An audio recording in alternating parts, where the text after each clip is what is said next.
এবার আমি বিল্ডিংটার সামনের দিকে 5 ফিট বারান্দা তৈরি করব। প্রথমে একটা লেয়ার তৈরি করে নেই করিডোর নামে। এখানে নিউ লেয়ার, নাম দেই করিডোর, এন্টার। বাইরে মাউস পয়েন্টারটাকে নেই এবং আমি চাচ্ছি সামনের দিকে 5 ফিট দূরত্বে আমি একটা করিডোর তৈরি করব।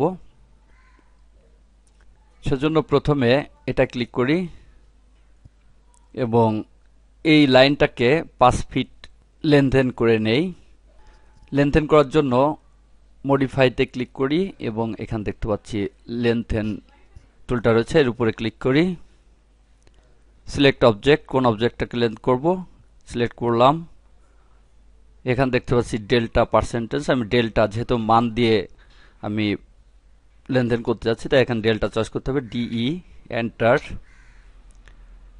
ডেল্টা কতটুকুন হবে আমি বললাম 5 ফিট, এন্টার, সিলেক্ট অবজেক্ট। তাহলে দেখতে পাচ্ছি 5 ফিট বেড়ে গেল। আবার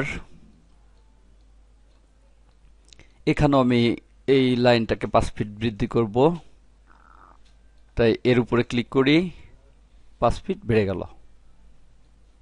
রাইট ক্লিক করে এন্টার। এবার আমি এখান থেকে লাইনটাকে সংযোগ করব, তাই প্রথমে আমি এই লাইনটাকে অফসেট করব 5 ফিটে। এখান থেকে অফসেট কতটুকুন করব 5 feet, enter, select object, select side, হয়ে গেল। এবার ফিলেট কমান্ডের মাধ্যমে এটাকে আমি ফিল করব।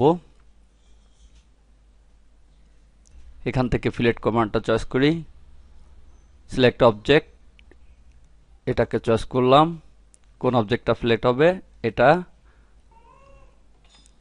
আবার রাইট ক্লিক, রিপিট ফিলেট, এটাকে নির্বাচন করলাম এটা। তাহলে দেখতে পাচ্ছি ফিলেট হয়ে গেল। কিন্তু এখানে একটা সমস্যা, যখন আমি এই লাইনটাকে নির্বাচন করব সমস্তটাই নির্বাচন হবে এবং এটা দেখতে পাচ্ছি ওয়াল লেয়ারে রয়েছে। তাই আমি করিডোর নামে যেহেতু একটা লেয়ার তৈরি করেছি তাই এই বারান্দাটাকে করিডোর লেয়ারে নিয়ে যাব।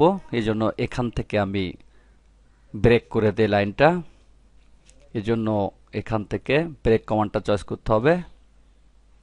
কোথায় ব্রেক করব এখানে নির্বাচন করি, specify second point, break point কত দেবে আমি 0 ইঞ্চি দিয়ে দেবো, কারণ এখানেই আমি ব্রেক করব শুধু, তাই এখানে 0 দিয়ে দেই, এন্টার।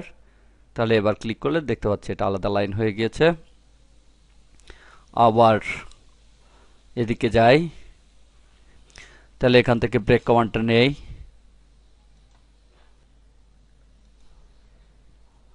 Second point 0, enter. তাহলে এখানে ক্লিক করলে দেখবো এটা ব্রেক হয়ে গিয়েছে।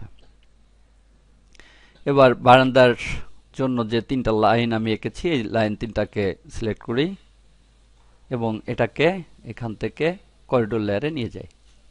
কিবোর্ড থেকে ইস্কি চাপতে হবে, তাহলে করিডোরটা তৈরি হয়ে গেল।